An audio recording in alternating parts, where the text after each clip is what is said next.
Boa noite, sejam todos bem-vindos a mais um momento, a mais um encontro nessa nossa casa, um momento de aprendizado, onde podemos aumentar um pouquinho os nossos conhecimentos, para que consigamos assim ter uma caminhada mais tranquila na nossa trajetória evolutiva. O meu agradecimento especial para as pessoas que estão aqui presentes pela primeira vez, que sintam-se envolvidos nesse momento pelas energias salutares presentes nesse ambiente, já previamente preparado pela espiritualidade amiga, que possam sentir-se acolhidos e amparados nesse momento. Esse mês é um mês muito especial para nós. Nós estamos comemorando os 78 anos de aniversário da comunidade espírita Caibaxuta, e para nossa felicidade, o nosso fundador da casa, o Sr. Edel Mariani, está aqui presente hoje, novamente. Então, é um dia muito especial, um mês muito especial, em que comemoramos esses 78 anos de fundação.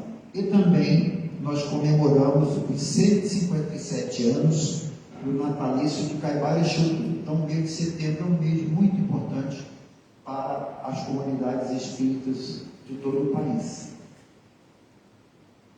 Nós tivemos a Semana Caibaxuta, que iniciou no dia 20/9 e vai terminar agora dia 28/9, no próximo domingo. No dia 20/9 nós tivemos o início da Semana Caibaxuta, que é patrocinada pela USE, a União das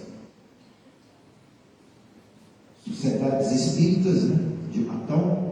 Então, no dia 20/9 teve abertura dessa Semana Caibaxuta com a exibição do documentário de Caibaxuta, Vivi e Viverei.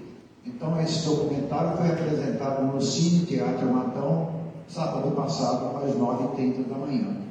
E no próximo sábado, nós teremos o encerramento dessa semana, com a palestra que será efetuada no Centro Espírita Allan Kardec, às 20 horas da noite.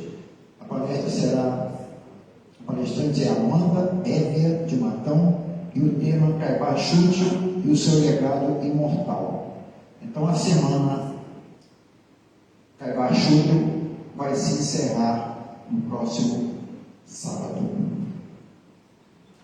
Na próxima quarta-feira, nós teremos uma palestra aqui na nossa comunidade. O palestrante é o Rodrigo Giro, de Jaboticabal, e o tema da palestra, As Virtudes do Espírito, as lições do Sermão da Montanha.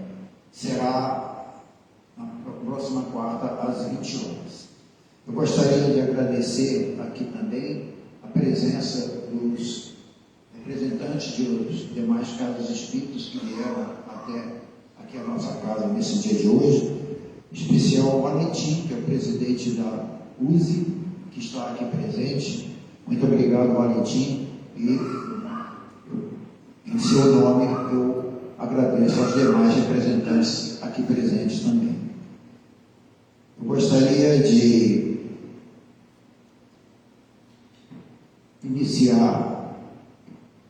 antes de iniciar a apresentação do nosso palestrante, fazer uma prece para que nós possamos nos conectarmos com a espiritualidade amiga, que já preparou esse ambiente com tanta antecedência, mas que cada um de nós coloque os seus sentimentos nesse instante de reflexões que nós vamos fazer, enquanto a nossa amiga Neuza vai fazer uma prece cantada. Por favor.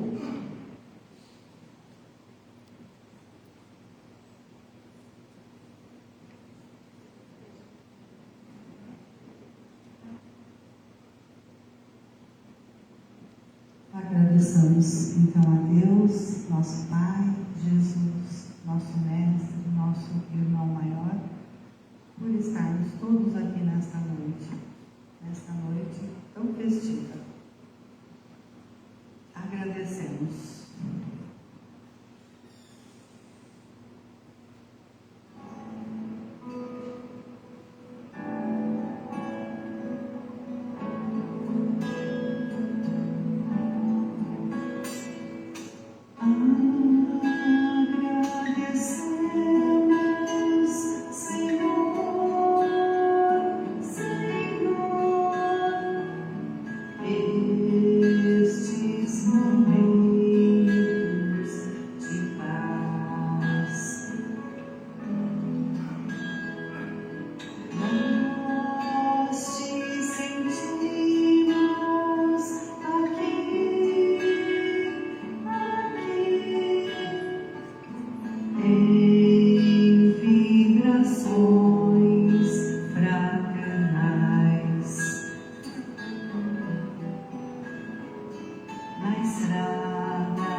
Que assim seja.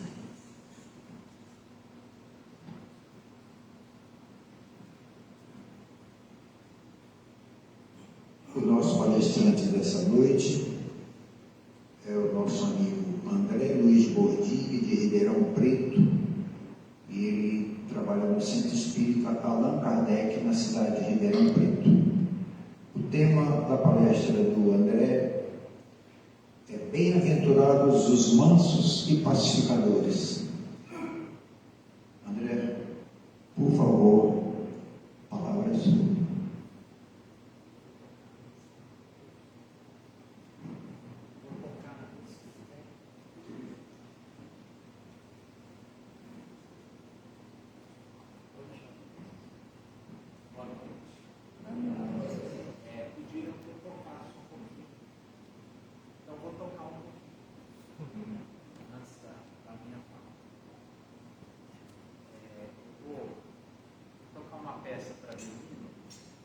Chamada Tristeza de Amor, de um compositor austríaco chamado Fritz Kreisler, que foi um grande violinista, tá bom?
agradecer meu irmão, ali, que sempre me traz, que dirige o caminho. Amor da minha vida, um grande irmão, José Carlos. E dizer que é uma grande alegria estar aqui. E escolhemos esse tema por julgar que o volume acho que ficou muito alto agora, né? Assim. 1, 2, 3. Pode diminuir um pouquinho o volume. 1, 2, 3, 4. Som. Acho que agora tá bom. Não vai reverberar. Escolhemos o tema dessa noite em função da atualidade. Nunca estivemos, pelo menos aparentemente, tão perto de conflitos que podem assumir proporções inimagináveis no plano internacional, ameaça de guerras, o recrudescimento de fanatismos, de extremismos, de xenofobia, de preconceitos os mais diversos, de ruptura entre países, nações, culturas. Então, me parece muito pertinente, muito oportuno que a paz seja dos nossos temas de predileção.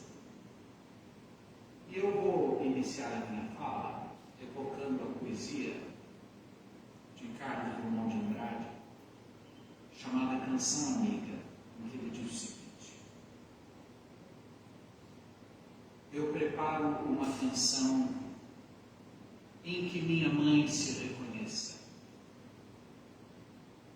em que todas as mães se reconheçam e que fale como dois olhos. Caminho por uma rua que passa em muitos países. Se não me veem, eu vejo e saúdo velhos amigos. Eu distribuo um segredo como quem ama ou sorri. Do jeito mais natural, dois carinhos se procuram. Minha vida, nossas vidas, formam um só diamante. Aprendi muitas palavras e tornei outras mais belas. Eu preparo uma canção em que minha mãe se reconheça, em que todas as mães se reconheçam e que fale como dois olhos. Eu preparo uma canção que faça acordar os homens e adormecer as crianças. E como tem sido difícil acordar os homens e adormecer as crianças. Aliás, temos tido uma verdadeira epidemia de insônia. Dificilmente pessoas conseguem dormir, não só crianças. Nunca se dedicou tanto o ser humano para conseguir essa experiência que nos parece tão natural, tão simples, que é a experiência de dormir, de desligar-se, de desprender-se, de descansar, de repousar, porque estamos inquietos, estamos ansiosos, estamos agitados, e estamos muito amedrontados. Estamos com medo, um medo que ronda as nossas casas, os nossos leitos, o nosso trabalho, o nosso cotidiano, a nossa mesa, a nossa calçada, a nossa via pública. E o medo, inclusive, de uma hecatombe, de um conflito mundial, em que que arsenais gigantescos de bombas e de mísseis poderosíssimos pudessem colocar em risco a existência do próprio planeta. Mas creio que nós devamos ficar muito tranquilos em relação a isso. Uma terceira grande guerra mundial não interessa a ninguém. Eu fui pesquisar um pouco sobre isso esses dias. E por que não interessa a ninguém? Porque não interessa a ninguém a ruína total. Mas ao mesmo tempo, parece-nos muito claro que a paz também não interessa. Por quê? Porque há muitos interesses em jogo. Interesses que nós não suspeitamos e que estão muito próximos de nós. Por exemplo, eu descobri que em 2024, ano passado, a indústria de armas no planeta movimentou 17 trilhões de reais. É um valor que daria para exterminar a fome e a miséria no mundo milhares de vezes. E a gente pode imaginar, mas afinal de contas, o que eu tenho a ver com isso? Parece que nada, mas pode ser que tenha. Por exemplo, a gente junta um dinheirinho a vida inteira e deixa lá no banco. E o nosso gerente fala, olha, tem uns fundos bons aqui, dando bom rendimento. E esses fundos são formados por grupos de empresas nacionais e transnacionais que nós não temos ideia de quais são. Então, pode ser que parte desses jurinhos de uma vida inteira que nos alegram, que nos permitem sonhar com um futuro mais promissor, esteja vindo de dividendos de indústrias de armas no mundo inteiro. Como aconteceu, por exemplo, lá nos anos 40, que foi um dos maiores escândalos da história da Igreja Católica. Descobriu-se no pontificado de Pio XII, durante a Segunda Guerra Mundial, que o Banco do Vaticano era um dos maiores acionistas da maior empresa produtora de armas de fogo do mundo. E nos parece assim uma contradição, né? Como assim a Igreja, que ainda é a grande Igreja de Cristo, no mundo, a Igreja Católica, pelo menos estatisticamente, que congrega milhões e milhões de cristãos do mundo inteiro, poderia ser uma das maiores financiadoras e uma das maiores beneficiárias dos lucros das grandes empresas produtoras de armas. São armas que são produzidas para matar o outro.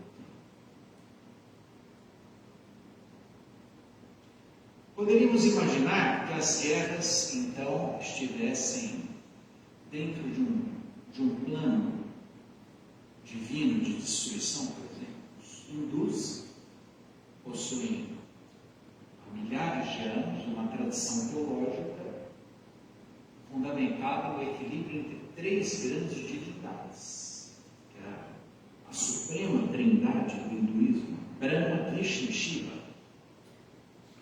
Brahma, o deus da criação, Vishnu, o deus da conservação, e Shiva, o deus da destruição.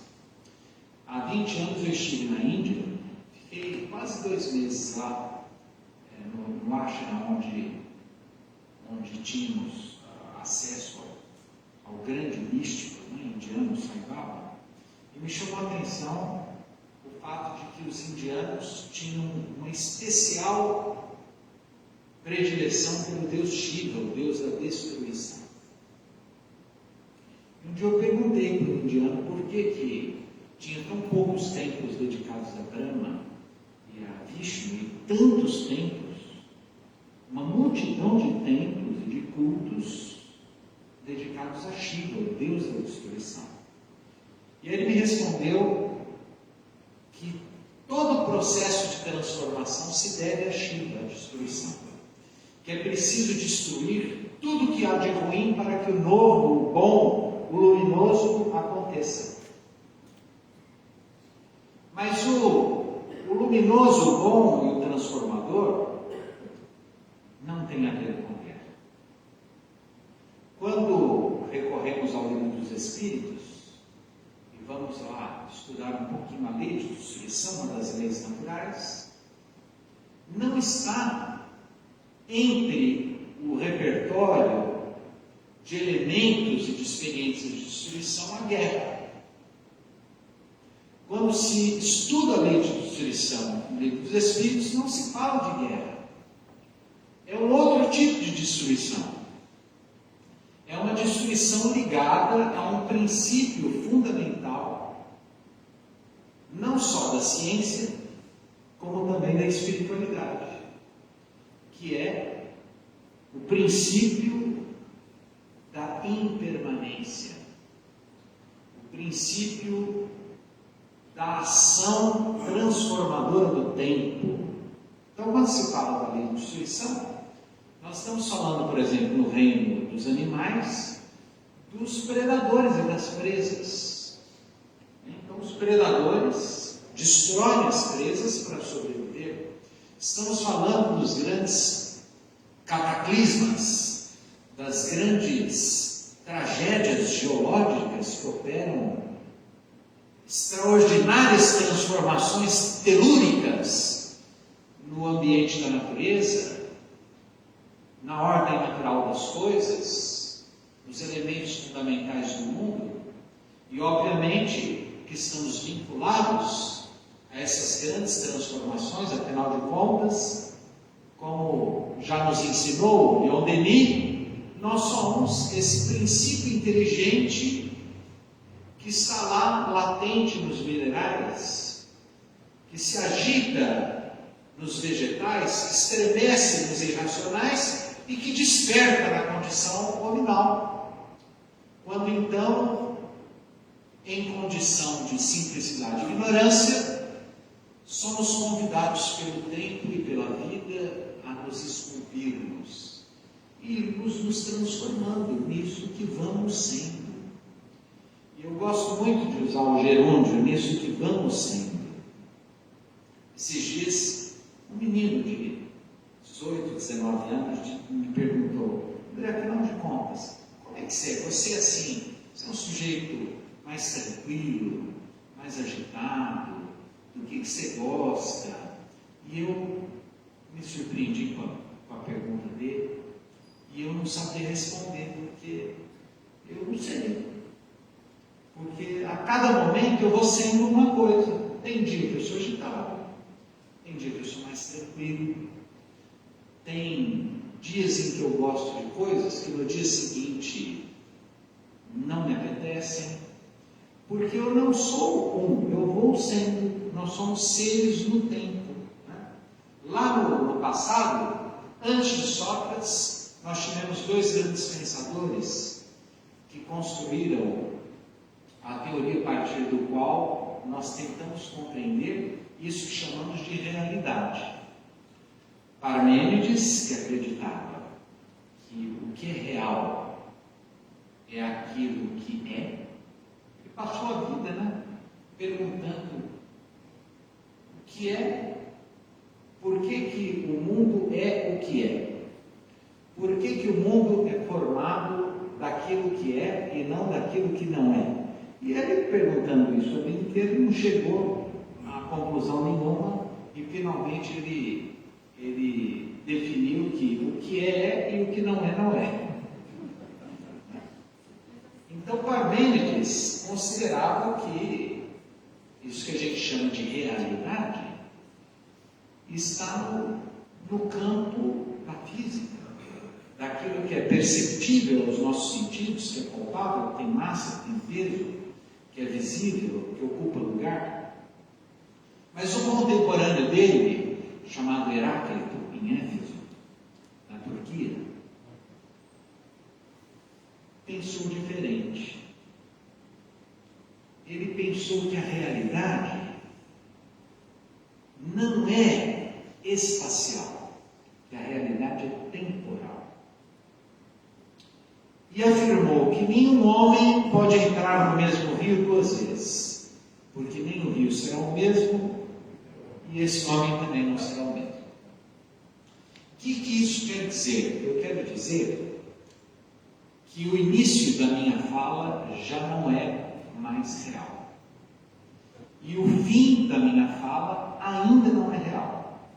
Então, o que é real? Real é esse pequeno fluxo de tempo inapreensível, fugaz, que nos escapa e que compreende a transição de tudo que ainda não é em direção a ser aquilo que não é mais. E, portanto, isso que chamamos de realidade é uma experiência temporal e transformadora.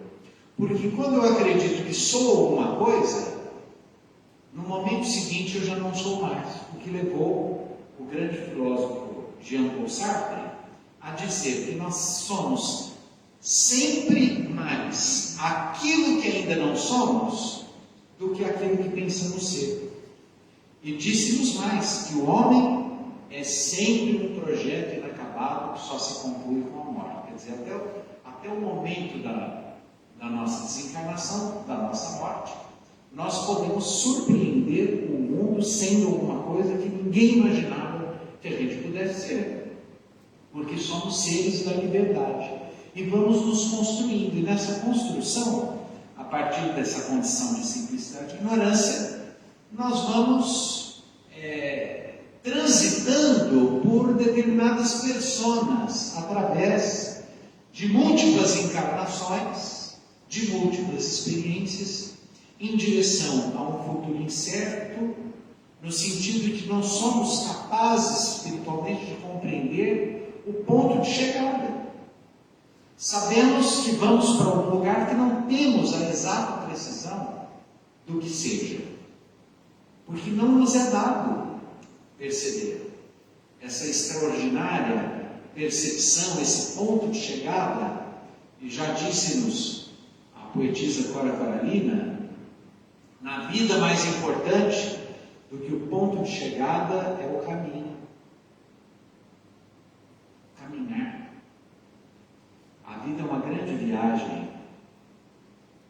Nós não sabemos quando vamos partir, de que forma, em que condições. Então, o importante é prestar atenção no caminho, na viagem, na paisagem. Eu não gosto de dirigir. Eu enxergo pouco do olho esquerdo, por isso meu irmão me dá. Eu não gosto porque quando a gente dirige, a gente não pode olhar a paisagem. A minha esposa não entende como eu ainda não desencarnei, porque eu penso ser distraído no volante.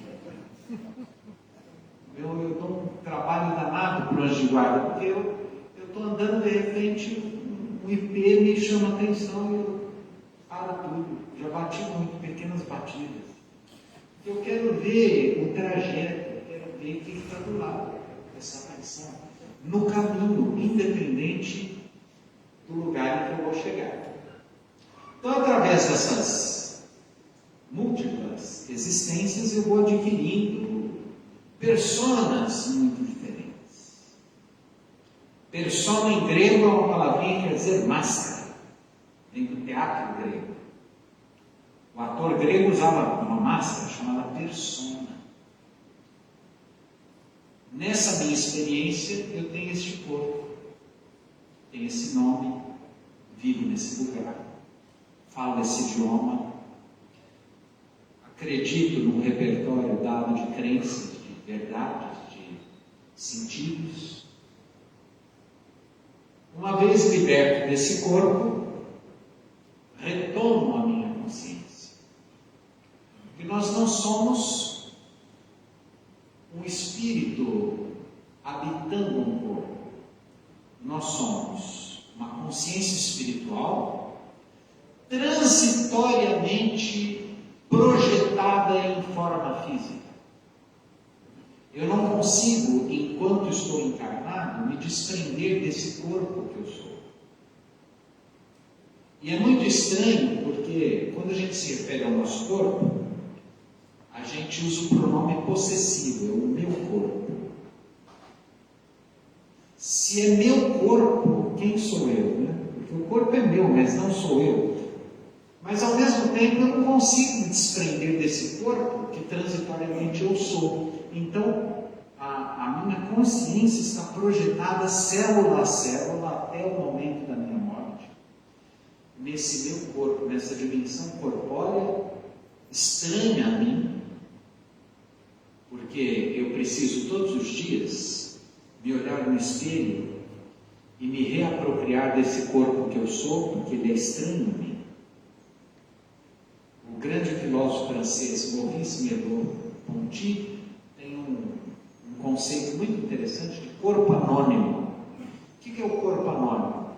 Reparem que eu sou transitoriamente, durante toda uma encarnação, um corpo ao qual eu não tenho acesso. Então eu vou morrer sem saber como eu sou por dentro, por exemplo. Eu preciso de um coração que eu não consigo pôr a mão na minha boca e tocar as minhas entranhas, as minhas vísceras. Quer dizer, eu sou alguma coisa que eu passarei a vida desconhecendo. E a gente só se dá conta de como é porque temos o espelho. Vamos pensar que durante milhões de anos o ser humano não sabia o que era, não tinha ideia de como ele era, né? do que se dava, né? de como o mundo o via. Mas a gente é esse corpo.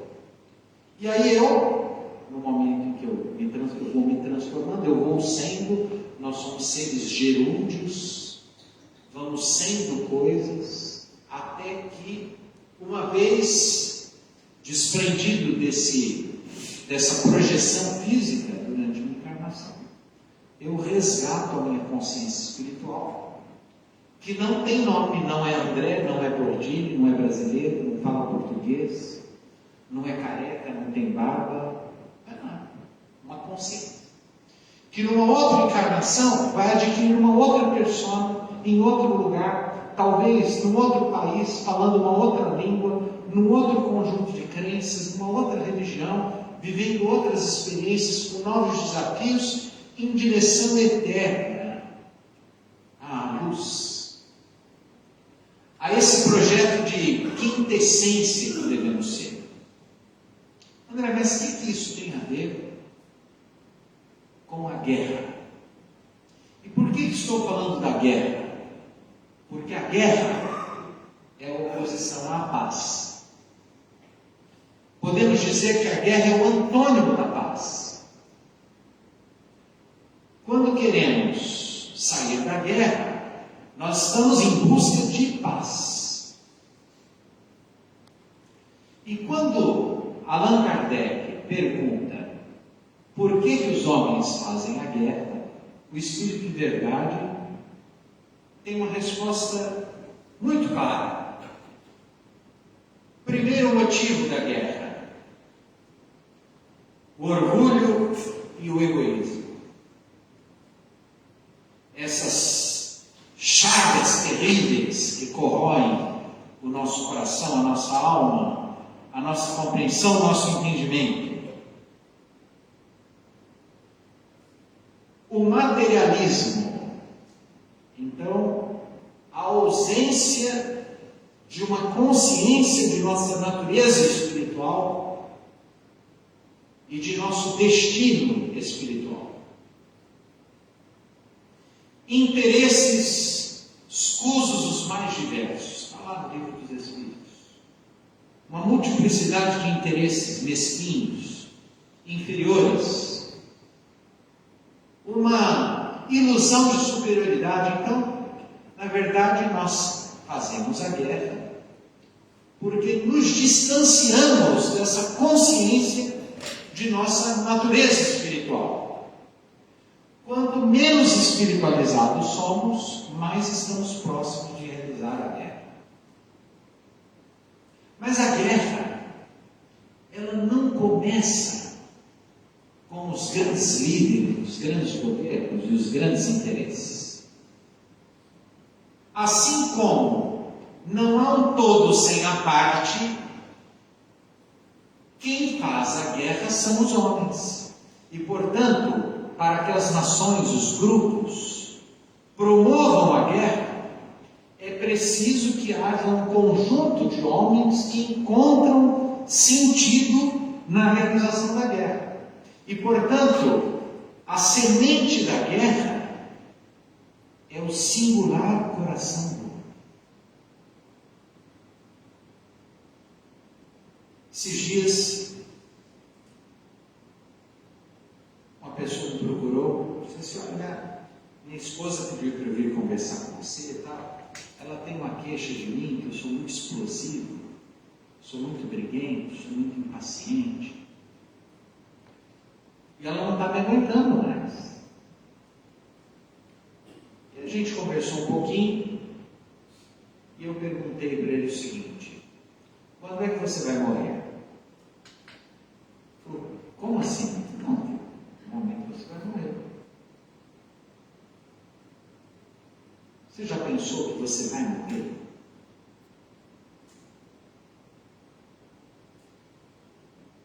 Ele falou: não, eu nunca penso na minha morte. Como seria para você morrer nessas condições? Porque perder tempo na existência com conflitos desnecessários é um luxo. Por quê? Porque nós não temos todo o tempo do mundo. Aquele documentário sobre a vida do grande arquiteto brasileiro Oscar Niemeyer tem um título muito interessante que recortaram de um trecho de entrevista dele. Aos 100 anos, ele disse para a repórter: tudo passou muito rápido, a vida é um sopro. E esse ficou o título do documentário, Oscar Niemeyer, a vida é um sopro. A vida é um sopro. Segundo Chico Xavier, o Emmanuel disse que, na nossa percepção espiritual, 50 anos no mundo espiritual seriam 50 anos na Terra, seriam 5 minutos no mundo espiritual. É uma dimensão de tempo diferente. A vida é muito rápida. E aí eu sugeri a esse meu interlocutor que visitasse cemitérios. Eu sempre sugiro. Eu gosto de visitar os cemitérios. Acho que todos nós devíamos ter regularidade na visita às necrópolis, aos campos santos. Por quê? Porque a gente tem, primeiro que eu acho um lugar muito interessante, muito calmo, silencioso, num mundo cheio de ruído, de estímulos, etc. Em geral, os cemitérios são calmos, são silenciosos, são serenos. E eles nos convidam a pensar gravemente sobre a nossa temporalidade. E aí a gente passa, vê aquelas fotos dos mortos e pensa: nossa, fulano tão importante, olha, esse é o túmulo do barão fulano de tal. Aliás, eu prefiro os cemitérios antigos. Esse é o túmulo do marquês fulano de tal. Esse é daquele grande figurante, etc. E estão lá os corpos no silêncio das necrópolis.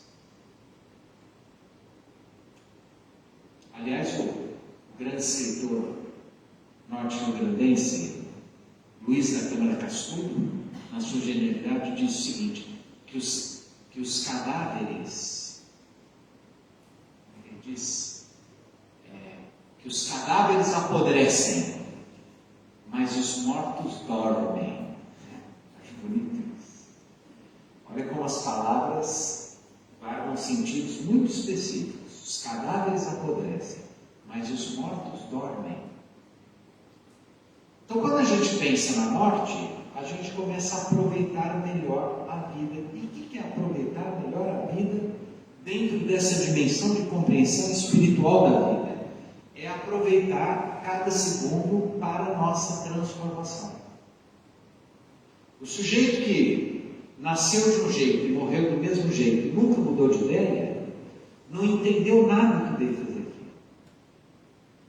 Melhor explora a existência aquele que muda o tempo todo. Então, olha, eu pensava isso há 10 anos, aí eu li isso, eu li esse autor, eu vi esse filme, eu vivi essa experiência, eu conversei com fulano, e agora eu mudei de ideia, eu já penso desse outro jeito. A semana que vem eu já penso de outro jeito, e no mês que vem eu já sou outro, e no fim da vida eu sou uma sinfonia de transformações, em busca de novas experiências, novos aprendizados, novos patamares de compreensão, novas luzes. E para isso, nós precisamos nos libertar de uma pretensão ridícula, que é a pretensão de sermos detentores da razão e da verdade.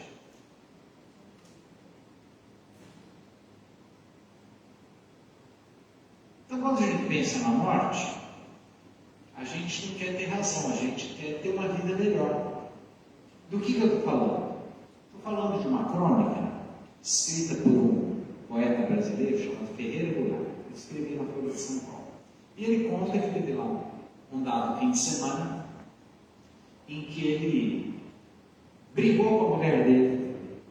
Eles moravam ali naquele bairro horroroso chamado Copacabana, no Rio de Janeiro, a 2 quarteirões do Oceano Atlântico, e ele disse assim: olha, nós passamos brigando, nós passamos de mal, eu e minha esposa, porque ela falou uma coisa que eu discordei, ela achou que ela tinha razão, eu achei que eu tinha razão, era até uma questão política lá.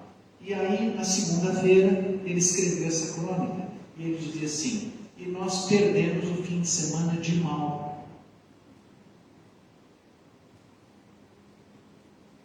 Porque eu queria ter razão e ela queria ter razão. E aí eu descobri que melhor do que ter razão é ser feliz. E aí no final da crônica ele perguntava assim: e você, meu caro leitor, o que prefere? Ter razão ou ser feliz? Porque às vezes, por uma questão boba, nós perdemos a oportunidade de ter uma vida melhor.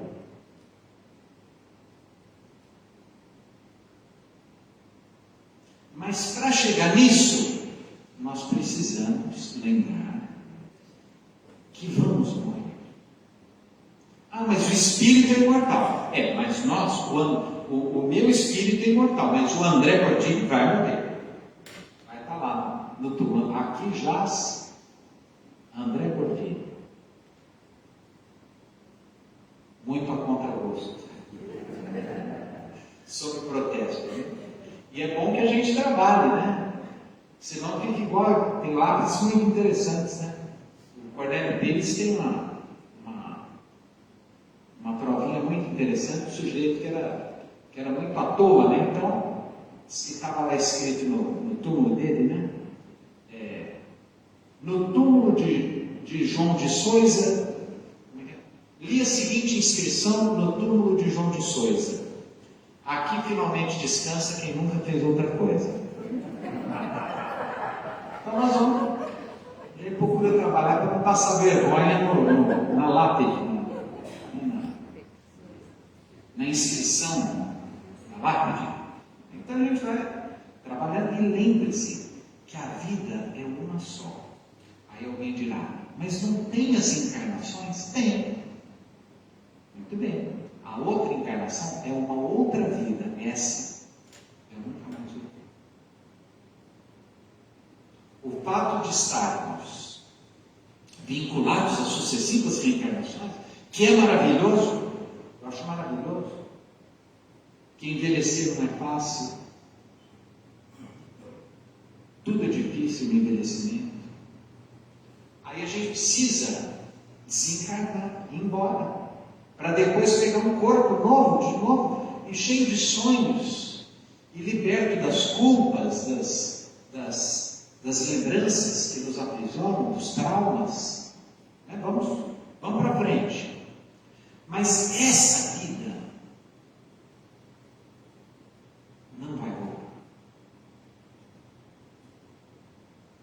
Por isso esse encontro é mágico sempre. Por isso que todo instante é mágico, porque ele é único. Eu posso voltar aqui e fazer outras falas, outras palestras, embora eu acredite sempre que eu cada vez mais tenho muito menos a dizer, porque creio também que vivemos uma crise do silêncio. Ninguém suporta o silêncio. Eu já tive uma fantasia de promover assim uma semana espírita em que todo mundo vá e não tenha palestra, todo mundo fique quietinho pensando. A gente sugere o tema. Porque é incrível como nós temos sempre muitas opiniões sobre tudo. Todo mundo, é como se a gente tivesse a obrigação o tempo todo de ter opinião, de achar coisas. E eu cada vez acho menos coisas sobre tantas coisas. Eu gosto muito de um texto do Manuel de Barros, em que ele diz assim: a poesia está guardada nas palavras. Minha sina é não saber quase tudo. Sobre o nada, eu tenho profundidades. Não cultivo conexões com o real. Poderoso para mim não é o que descobre ouro. Poderoso para mim é o que descobre as insignificâncias do mundo e as nossas. Por essa pequena sentença, esses dias, me elogiaram de imbecil. Fiquei emocionado e até chorei. Sou fraco para elogios. Isso, né? A gente pensa que sabe, mas ninguém sabe nada, a gente está sempre aprendendo. E interessante porque as coisas mais importantes são as coisas não ditas. Há mais verdade no silêncio e na pausa do que no texto. Por isso que quando a gente está muito emocionado, a gente olha nos olhos de alguém e chora. E quando a gente chora e o outro também se emociona, não precisa dizer nada. Por isso que a música emociona o mundo inteiro, porque não tem idioma, não tem significante, não tem significado, é só sensibilidade pura. Por isso que Leon Denis, no Espiritismo, na arte, descobre, pelas mensagens de um espírito que se identificava como o esteta, que a grande linguagem dos espíritos puros, perfeitos, iluminados, é a harmonia universal, cuja sinfonia mais sublime da Terra é uma pálida experiência perto dessa harmonia universal, que não tem idioma, que não tem linguagem. Por isso Chico Xavier, numa entrevista, disse que ele queria reencarnar analfabeto, porque ele estava muito cansado de livro, de escrever e de ler. Que ele estava pedindo para o Emmanuel tentar uma reencarnação dele, em que ele não precisasse nem ler livro, nem ler e nem escrever, para ele descansar um pouquinho. Né? Porque a gente tem uma profusão de palavras, mas se nós não sentirmos, de nada adianta. As grandes transformações têm que tocar o nosso coração. Nós nunca tivemos uma humanidade tão intelectualmente desenvolvida, uma ciência tão aperfeiçoada, conquistamos o espaço, telescópios, vacinas, uma medicina avançadíssima, e estamos ameaçados por uma grande guerra. Por quê? Porque o nosso coração não se espiritualiza. Então, a única possibilidade de nós evitarmos a guerra é destruir a guerra que nos habita. E onde que começa essa guerra? na fala daquele moço: olha, minha mulher disse que eu sou muito explosivo. A semente da guerra nasce no marido que grita com a esposa, na esposa que se irrita com o marido, no pai que bate no filho que grita com o pai,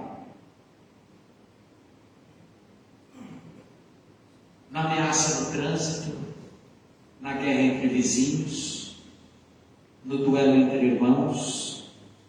É ali, quando nós nos permitimos violar os protocolos de respeito, de carinho, de cuidado com o outro, que começa a nascer a guerra. André Luiz, no livro Sinal Verde, tem uma lição muito interessante que ele afirma o seguinte: que se nós tratássemos as pessoas que vivem em família conosco, dentro da mesma casa, com a mesma cordialidade e educação com que tratamos as visitas, 90% dos problemas domésticos e familiares não chegariam a existir. Mas é curioso que se chega uma visita em casa e pede um copo d'água, a gente levanta, oferece uma água. O que mais? A gente vai. Às vezes uma pessoa que inclusive não significa muita coisa para a gente. Mas o irmão, quando pede um copo d'água, o outro diz: você é aleijado? Alguém, você não tem perna. Então, a gente consegue se desdobrar em cordialidade, educação e carinho com alguém que não é importante para a gente. E somos incapazes de determinadas delicadezas com as pessoas que convivem conosco no dia a dia, sob o pretexto da intimidade, da franqueza. Quantas indelicadezas e grosserias são pronunciadas a pretexto de uma franqueza? Então, a guerra começa numa resposta maldada de um marido para uma mulher, e ela termina com 1000 crianças mortas numa explosão de uma bomba do outro lado do mundo. É um grande caminho, é um canal, é uma projeção. Nós vamos criando, com a nossa impaciência, a nossa falta de educação, a nossa grosseria, o nosso ódio, nós vamos criando redes vibratórias que vão contaminando a atmosfera espiritual do planeta. E esses espíritos que desencarnam na guerra, eles permanecem na órbita do planeta espiritual, obsidiando coletivamente outras coletividades, e a guerra vai se alastrando como um ciclo que não tem fim. Porém, nós estamos numa fase de grande transição espiritual planetária. E aí nós voltamos para a promessa do Cristo nas bem-aventuranças. Bem-aventurados os mansos e pacíficos, porque eles herdarão a terra. Então, a terra da promissão, a terra do mundo de regeneração, que ainda não é um mundo feliz, hein? Qual é a característica do mundo de regeneração? É um mundo sem guerra, sem conflito. É um mundo de paz. Ainda não é um mundo de amor, não é um mundo de felicidade, mas é um mundo que a gente pode habitar sem medo. E aí nós vamos evoluindo, uma encarnação atrás da outra, ficando um pouquinho melhor. Nós estamos comemorando aqui o aniversário de Kai Schutter, e o seu Hugo contava muitas histórias do Kai Schutter. Uma delas que eu acho muito interessante é que ele gostava de pescar, e pediu para o seu Hugo preparar a varinha, né? Ele era menino e iam pescar, até que um dia o seu Schutter voltou muito triste, que não queria pescar mais, porque começou a ficar com dó do peixe.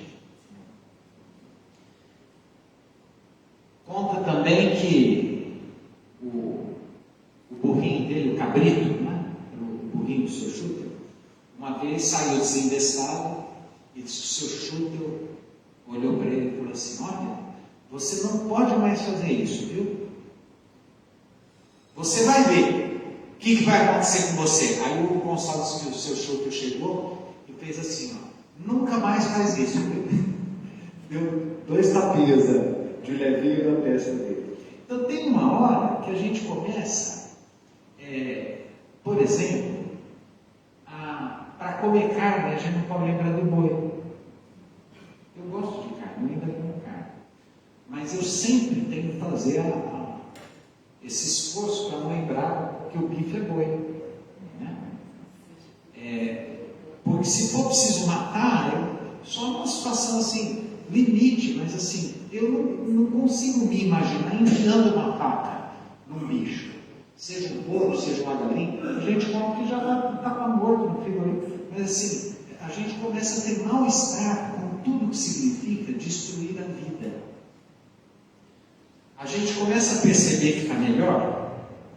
Primeiro, quando a gente consegue perceber que já somos incapazes de dar um tapa em alguém, de enfiar uma faca em alguém, de dar um tiro em alguém, de espancar alguém, de dar um soco, um murro, espancar, humilhar, desprezar, fazer o mal para alguém. Já evoluímos, olha que beleza, que maravilha.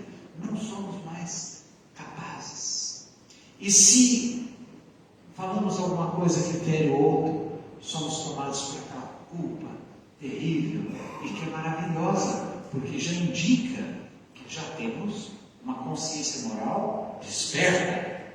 Não conseguimos mais ferir sem sentir culpa, sem sentir remorso, sem sentir mal-estar. Aí tem um momento que a gente já não consegue mais passar despercebido pela dor, seja de um bicho, seja de alguém, de uma pessoa, de um sofredor. Como diz a Neimei, nunca passes despercebido diante da dor. A gente pode até não ajudar, a gente, pelo menos mentalmente, fica torcendo para que aquela pessoa resolva o problema, seja aliviado, consiga se alimentar, consiga resolver aquela dor, aquele sofrimento. Já estamos melhorando. Aí tem um momento que a gente está passando numa calçada de cimento e vê um mato que cresceu num buraquinho. E aí a gente desvia do mato, porque não faz sentido pisar naquela planta. Esses dias eu moro perto do meu consultório, perto da minha casa, e eu estava voltando e na calçada do prédio que eu moro, tinha uma fila de baratas saindo de um bueiro, sabe? E eu fiquei feliz porque eu desviei, eu não pisei. Falei, olha que beleza. Porque eu falei, se fosse na minha casa, eu ia desencarná-las em nome de Jesus. Porque não é o lugar dela. Mas a calçada, eu não durmo, a calçada não é minha casa. Elas têm direito de ocupar a calçada, o bueiro, de ocupar a caixa de gordura. Elas são filhas de Deus, as baratas, como o nosso público. O escorpião que nos ameaça está dentro do coração da criação. Pode parecer incrível, mas o ladrão que entra na nossa casa, nos amarra, nos espanca, nos fere, nos mata, ele está no coração do Criador.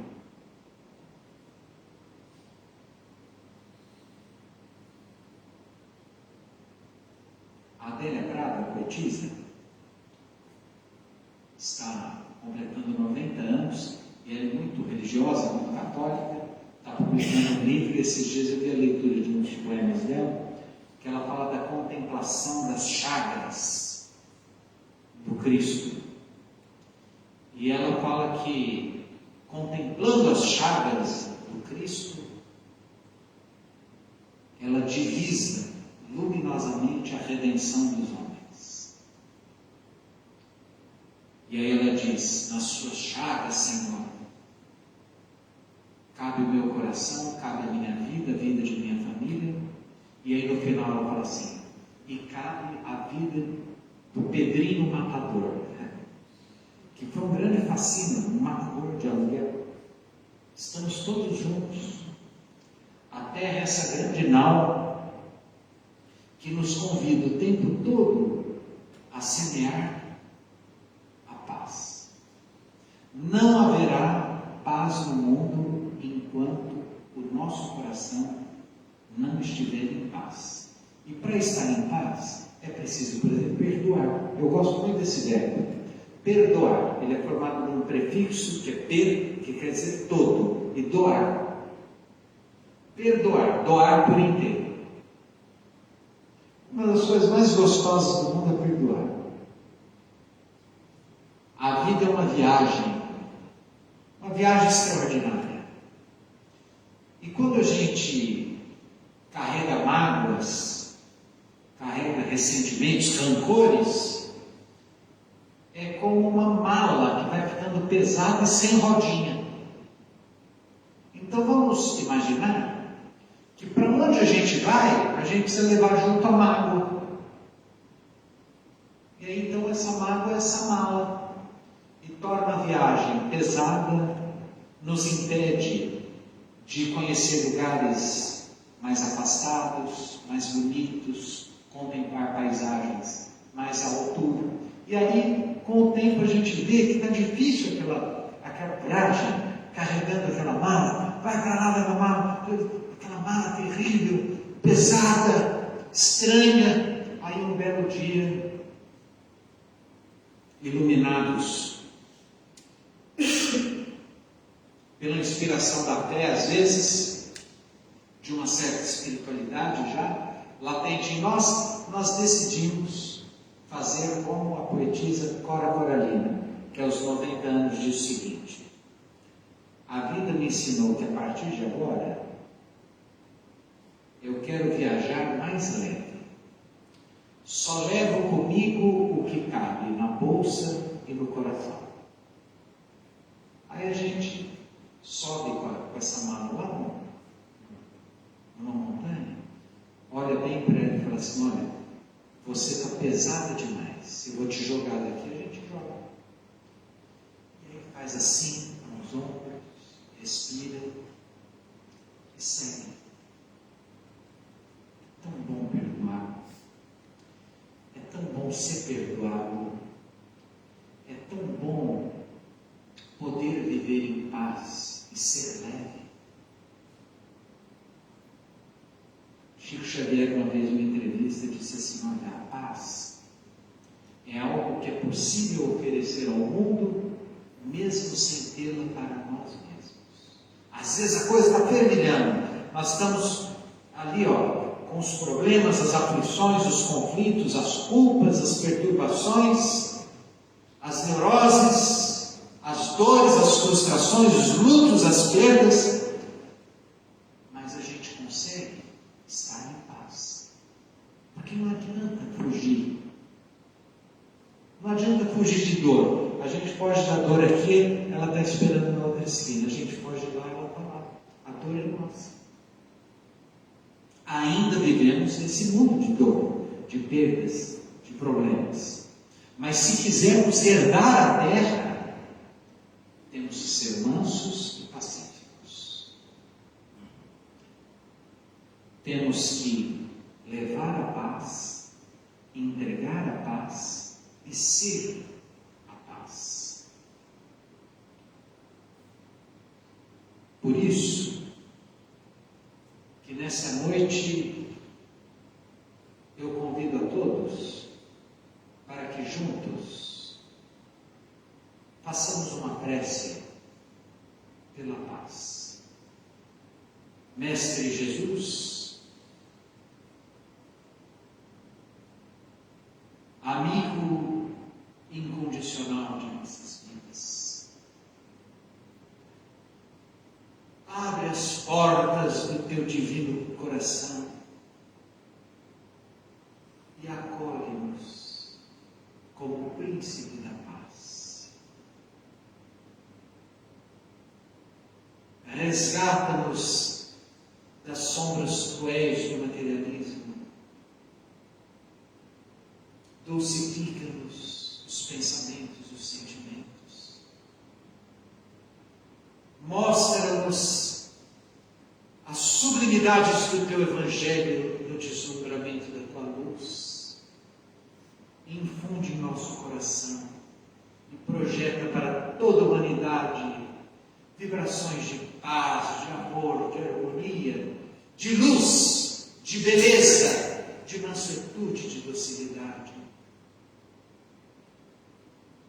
Louvado seja, Senhor, mais uma vez, pela luz que nos trouxeste, pela possibilidade da vida. Louvado seja, Senhor, na glória do lar celeste, pela luz que nos trouxeste no Evangelho Redentor, na tarefa renovada que o Teu olhar nos consente. De espírito reverente clamamos por Teu amor. Pobres cegos que fugimos da luz a que nos elevas, nossa oração rompe as trevas, escuta-nos, Mestre, e vem. Retifica-nos o passo para a estrada corrigida, sustentando-nos a vida na força do eterno bem. Dá-nos, Jesus, Tua bênção que nos consola e levanta, que a Tua doutrina santa vive pura e vive em nós. Permita, Senhor, que todos, na caminhada incessante, a cada dia, a cada instante, possamos ouvir-te a voz. Levanta-nos a esperança, socorre-nos na pobreza, liberta a nossa alma presa do erro e da imperfeição. Mestre excelso da verdade, hoje sempre em toda parte, ensina-nos a guardar-te no templo do coração. Muito obrigado.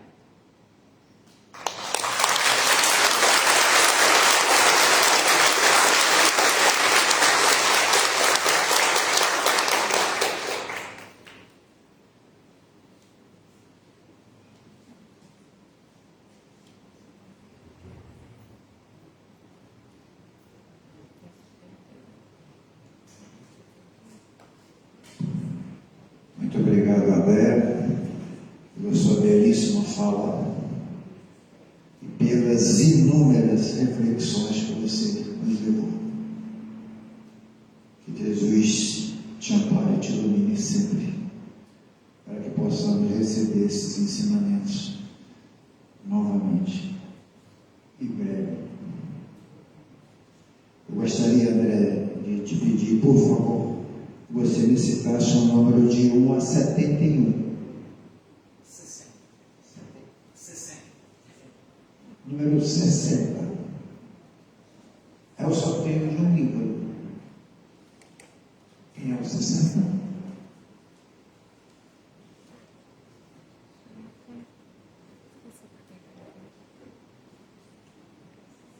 Ninguém?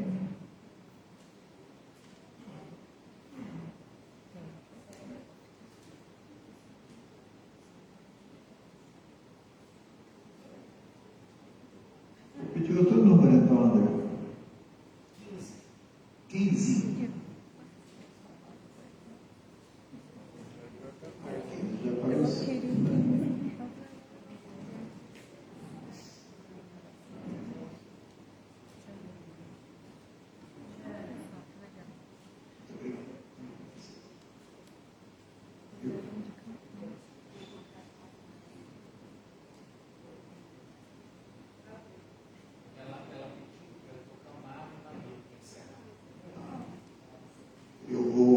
Eu vou pedir que os passistas fossem para a sala de passe, se preparar para a gente poder atender as pessoas depois. E as pessoas que quiserem tomar o passe, se coloquem depois aqui à minha esquerda, nessa sala. Então, encerrando a nossa reunião dessa noite com a música que o André vai tocar como prece de